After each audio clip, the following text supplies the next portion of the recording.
Now, this video was meant to come out about a week ago, but unfortunately, I got a really terrible headache and was pretty much in bed for about a week or just under a week. But I'm back now.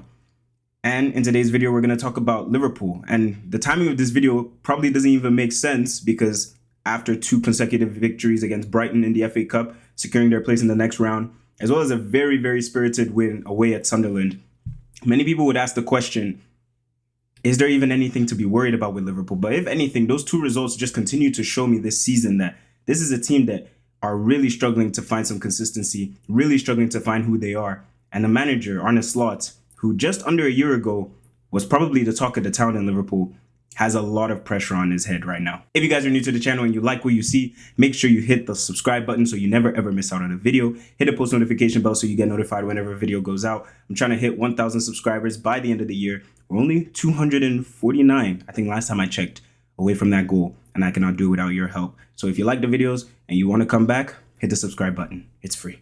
Let's get back into it. Liverpool right now are probably one of the most confusing teams in the Premier League.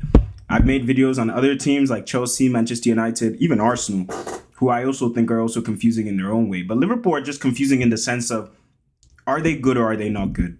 Is this manager elite or is he not? Do they have players who are of the world-class level or are they not at that level anymore? Because the facts are there to be seen. This Liverpool team have been poor for a very long time. Barring those first 5 games that they won consecutively and everything was rosy and everything looked good. And of course, the performances weren't that great. The results were there to see. They were top of the league. They had just beaten Arsenal with an incredible free kick going into the international break. But ever since then, it's been really, really tough at Anfield for Liverpool. I mean, I have a stat here that I saw that I thought was very, very interesting. Since match day 5 of the season, where, of course, those first 5 games we talked about, Liverpool have picked up, I think, before the Sunderland game, just 4 points, or is it 2 points more than Leeds? So at least now, I think that should be about 5 points more than Leeds, or maybe 4 points, depending on when the games were played. But as of the game before Sunderland, when they beat Sunderland away from home, Liverpool had picked up 2 more points than Leeds since match day 5. Leeds are one of the prime contenders to go down this season. Of course, they've had a great run of form, Leeds. But the fact that a team who coming into the season were one of the main title contenders, and if not the favorites with how much money they spent, they only picked up 2 more points than Leeds. So that's already an interesting fact in itself. Of course, all those points have accumulated, and that leaves Liverpool finishing or sitting in 6th at this moment of time. One thing that I see with this Liverpool team, and I don't really know how to explain it, but when you watch the games they play, I think their last, 10 games now, or last 12 games, they had 6 wins, 4 draws, and 2 losses, including those 2 wins. So you can see that there's a bit of variance. The performances aren't the best, but there's been an uptick in form, especially when you consider that run of form just after those first few games in the league and those first few games in the Champions League where they couldn't buy a win. They went, I think it was like 10 games, they'd won 7 or lost 7, or they lost 7 games in a row in the Premier League. They were absolutely terrible for a very, very long time. Now, of course, the Champions League record has been good. I think they finished 3rd in the Champions League phase. Them and Spurs finishing way higher in the league phase of the Champions League than they did or are currently sitting in their respective leagues, the Premier League. But when you watch Liverpool in the Premier League and you watch Liverpool in the Champions League, it's 2 completely different sides. Because in the Premier League, in their last 8 games, Liverpool have won 2 games. And those are 2 completely different records. You mentioned, okay, their last 12 games, they've won 6, drawn 4, and lost 2. But in their last 8 Premier League games, they've won 2. So when you add in those Champions League games, you add in those FA Cup games, it makes the record seem a bit more, fancy. It makes the effort, makes the form seem a lot more, good on the eye. But when you actually deep dive into it and you look at the performances and you look at the results in the league, this is not a good Liverpool team, or at least they haven't been playing like one. I vividly remember around the December period, late December, early January in the new year, Liverpool went, I think it was like a 7 or 8 game unbeaten run. And included, draws against Arsenal. But then it also included draws against the likes of Leeds. And teams that you'd expect them to be, if we're being completely honest. And all those performances, they just look terrible. They look like they didn't have any sort of creativity. Their big players who they signed didn't look like they knew what was going on. And Arne Slot was coming under a lot of pressure. And rightly so, because Liverpool, who were a team coming into the league as the major favorites, were now looking at a team that top 4 was not guaranteed. I mean, I look at a lot of the things with Liverpool, and I think one place in particular that I look at, and I think this is not the same it was last year, is the midfield. I mean, Gravenberch and McAllister this season, they have not been at the level whatsoever. McAllister, who last year was so underrated and was putting in consistent performances week in, week out, he is not that level anymore. Of course, he's not been terrible, but he hasn't been anywhere near the level that we saw last season that put him in contention for Team of the Years and stuff like that. Even his midfield counterpart, Ryan Gravenberch, who coming into the season last year, we were looking who's going to play that number 6 position for Liverpool. How are they going to be able to, facilitate that midfield? Because when you don't have that number 6, it's really difficult to build out from the back. But Gravenberch, he fit into that position smoothly.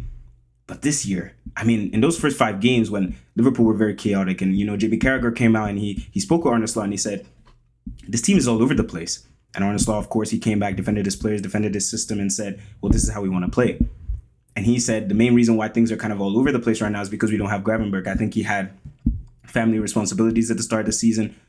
But then even when he did come back into the team, it wasn't as though Liverpool went to the next level. If anything, they became worse. And I'm not putting that on Gravenberch, but I think it just showed you that there were much bigger issues than just one of your players missing.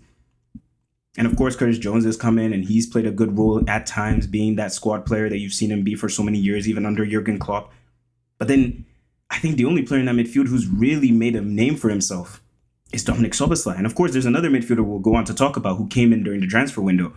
But I think Dominic Szoboszlai, those 3 players who were there for you in that league title winning campaign, Szoboszlai, McAllister, and Gravenberch, Szoboszlai has been the only person who's been of par. He's been the only player who's maintained, if not exceeded, the level that he showed last year. I mean, Szoboszlai this season, doesn't matter whether you play him as a number 8, as a number 10, in the deep lying positions, if you play him as a right back, if you play him as one of the, wide players who can sometimes invert. The guy's been incredible for Liverpool this year. We've seen the array of free kicks he scored, the goal against Arsenal, the goal against Manchester City, the goal against Marseille. I mean, a goal against Bournemouth, even though it wasn't directly a free kick.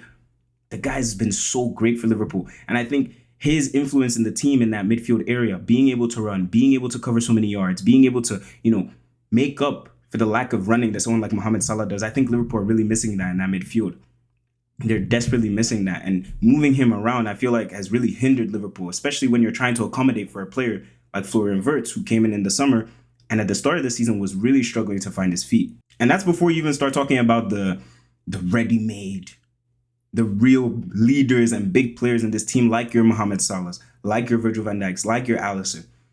I mean, I'm a huge fan of Alisson. I think he's an incredibly high-level goalkeeper. But I think it gets to a point when you look at a player and you say, this guy is not reliable anymore. And I don't mean that in the quality that Alisson offers. He's still a top goalkeeper.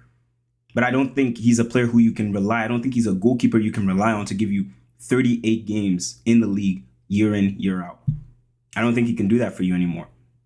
Virgil van Dijk and Mohamed Salah, the 2 players who really were in that contract rebuttal that we saw with Liverpool last year, including Trent Alexander-Arnold. And that's another player who I think they're desperately missing this year. I know we can keep on talking about, all the gimmicks and the jokes and the banter about, Trent can defend and we don't need him anyway. And look at him, he's not even doing well at Real Madrid and so on and so forth. We can say all these things. But I think deep down, every Liverpool fan knows how important Trent Alexander-Arnold was to that team. Whether it be the creative aspect of the game, whether it be supporting Mohamed Salah on that right-hand side, whether it be creating chances from deep, creating chances from free kicks, from corners. Trent Alexander-Arnold was a cheat code when it came to creating chances from deep. And being able to create chances from deep is a completely different thing from creating chances in the number 10 positions. And when you have someone like Mohamed Salah who's been as prolific as he has been, everybody knows Mohamed Salah's bag is not creating chances. That is not what he's best at. Scoring goals is his forte. So when you have somebody like Trent behind him who is creating chance upon chance in ways that really and truly cannot be replicated by any player in world football, right back or not, you're really gonna suffer with that. So I think when you look at FSG, and last year we criticized them, we said, why are they, dilly-dallying with the contracts of Van Dijk and of Salah? And when Van Dijk and Salah were playing at that level, I mean, that criticism was warranted. These are 2 of the best players in world football, and you're, messing about renewing these players. These players will go somewhere else and show you why they're still some of the best players in world football. And Virgil van Dijk is still at that level. Of course, he's not the same player he was in 2019 or even in 2022, but I still think he's a good enough level. But goodness me, Mohamed Salah. Now look, I'm not going to be the person to come online and say Mohamed Salah is washed. I won't be the person. But ladies and gentlemen, I think it's getting to that point where you just have to sit there and tell yourself it might be over. It just might be over, because with Mohamed Salah right now, it looks like a player who's really, really struggling. And I'm not sure whether it has to do with the manager setup. I'm not sure whether it has to do with Mohamed Salah himself. Because the Mohamed Salah you're seeing now and the Mohamed Salah you saw last season are two completely different footballers. Two completely different footballers. Now, I know Arne Slot is asking him to do different things to what he was doing last year. Definitely doing different things when you have people like Ekitike coming into the team, like an Isak, like a Frimpong, like a Vert. You're going to have to adopt a different role, Mohamed Salah. But for him to go from that level where some people were saying he should be winning the Ballon d'Or to, I think he scored 5 goals in the league this year. This is Mohamed Salah, who has routinely scored 20 goals year in, year out in the Premier League like it's nothing. Is sitting on 5 goals going into March in about 2 weeks' time. That's not, I don't believe that that's something that just happens overnight. And then that moves you on to the real questions. What has changed from last year to this year? Because I'm going to ask the question at the end of the video. What does Arne Slot have to do here? Because you look at the summer transfer window they had, and a lot of people didn't give Slot any credit last year. A lot of people said it was a Mohamed Salah carry job. A lot of people said, well, he didn't really tinker with the team that much. He kind of let them play. It was really more man management rather than any sort of tactical nuances that Arne Slot instilled in the team. But I do think that that's not completely true. I think setting the team up is a huge part of being a successful manager, and I think Arne Slot did that very well. But when you add players like an Isak, like a Verts, like an Ekitike, like a Kirkes, like a Frimpong, I mean, that's about half of your starting 11 completely changing. And we saw it in the summer transfer window. Mohamed Salah came out and he spoke on Twitter and he said, don't discredit the players who are leaving just to prop up the players who are coming in. And I'm not sure if Mohamed Salah, what's the word I should even use? I'm not sure if he was a fan of the players that came in. I'm not sure if he was a fan of the players that were leaving. Because you lose a player like Luis Diaz, players like Nunez, of course, the tragic loss of Diogo Jota. And we can sit here and say those players aren't the same level as Isak or Ekitike or Verts, but they accompanied Salah. And you know what you're going to get with Salah. You know you're going to get 20 goals every single year. You know you're going to get one of the best players in the league every single year. But when you bring in those sort of players who want to do their own thing, want to make their own name, have a legacy at Liverpool, score their own goals, be the headline for this big club that we know that they are, some players are going to have to adjust. And I don't think Mohamed Salah is of the ilk of those sort of players. He's not a Karim Benzema who's going to adjust when a Cristiano Ronaldo is there. He's not a Luis Suarez who's going to adjust when a Messi is there. He's not going to do that. And I think that's why you're seeing that huge hindrance in his game. And then it moves to Arne Slot, because I feel for him in a way, because I think at the start of the season, he was trying to figure things out. It didn't help that a lot of his players were not playing at the level. And Ibrahim Konate was playing horribly at the start of the season. He has not been the same level he was last year. McAllister, as we mentioned. Gravenberch, as we mentioned. Cody Gakpo this season has been shocking. Genuinely shocking. You lose a Luis Diaz. You lose a Darwin Núñez. We can make all the jokes we want about Darwin Núñez, but he offered something to this team. Diogo Jota, as we mentioned as well. And now he's trying to figure things out. You're bringing him in Isak. You're bringing in Ekitike. How do I fit these players around? We saw at the start of the season, he was moving things around, trying to fit players in different positions, see how best you can make things work. Because you can have 3 of the most expensive players in the club's history sitting on the bench. People can talk about, oh, well, he's the manager. I'm sorry. If you guys have ever worked in any sort of corporate environment or any environment where you have somebody above you, you cannot allow one of your biggest assets to just be sitting idly by. Whether it's a player, whether it's machinery, inventory, that is not going to sit well with your authorities. That's just how life is. So I think with Arne Slot, at the start of the season, he has that feeling of, I need to make something work here. I don't know whether those signings are his. Now, that's a whole different conversation. Are those his signings? But I do think there is an element of Arne Slot didn't really know what he needed to do. And then it brings up another question that I had. Did FSG want to keep Mohamed Salah?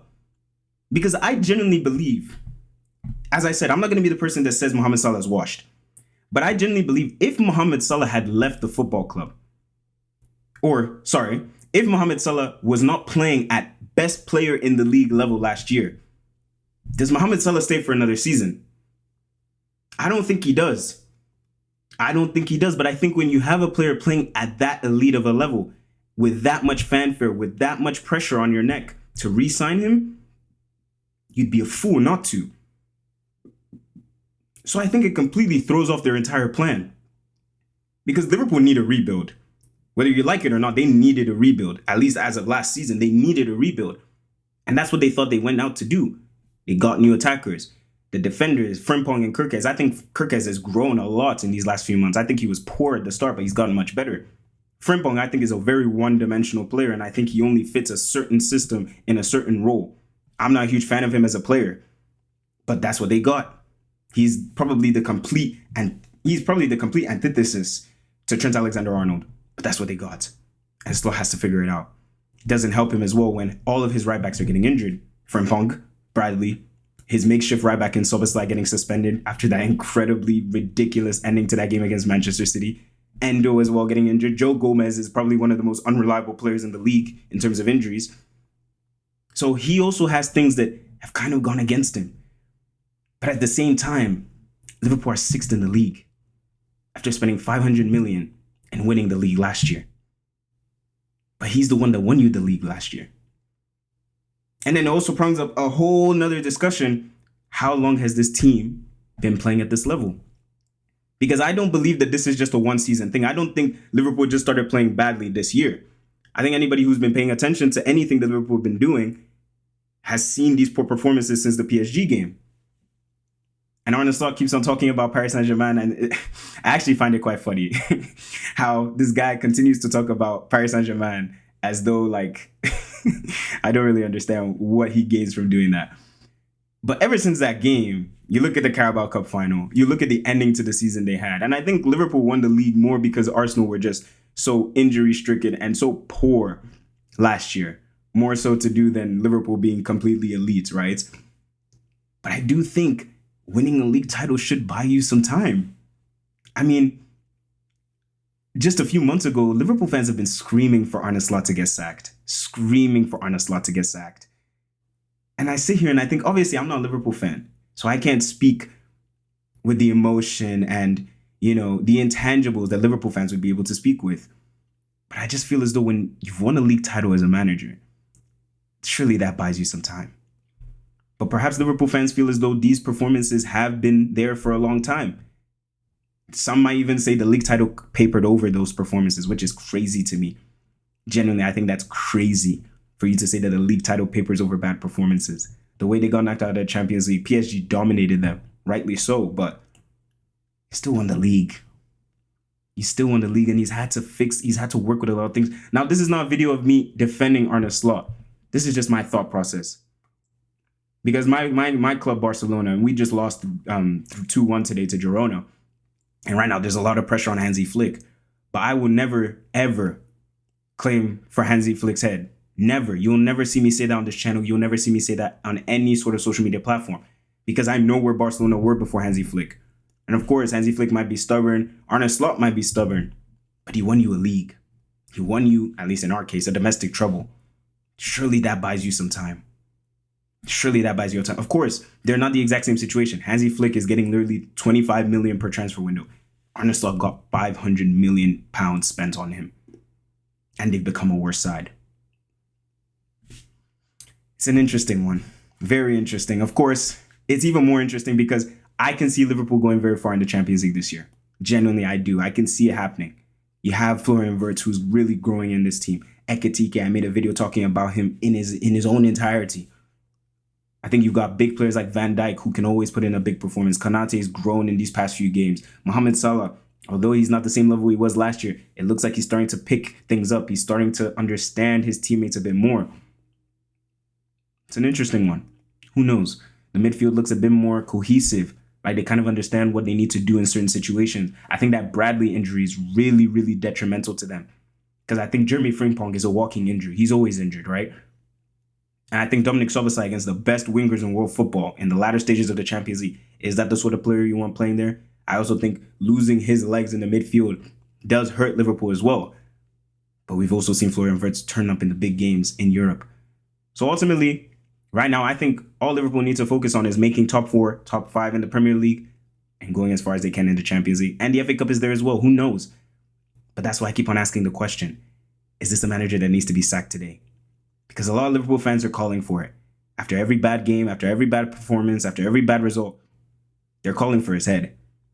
This is a manager that won you the league just under a year ago. It's an interesting one. Liverpool fans, let me know what you guys think. Non-Liverpool fans, let me know what you guys think as well. These are just my thoughts. I'm not saying they're right. I'm not saying they're wrong. I'm not saying Liverpool fans' thoughts are right or wrong.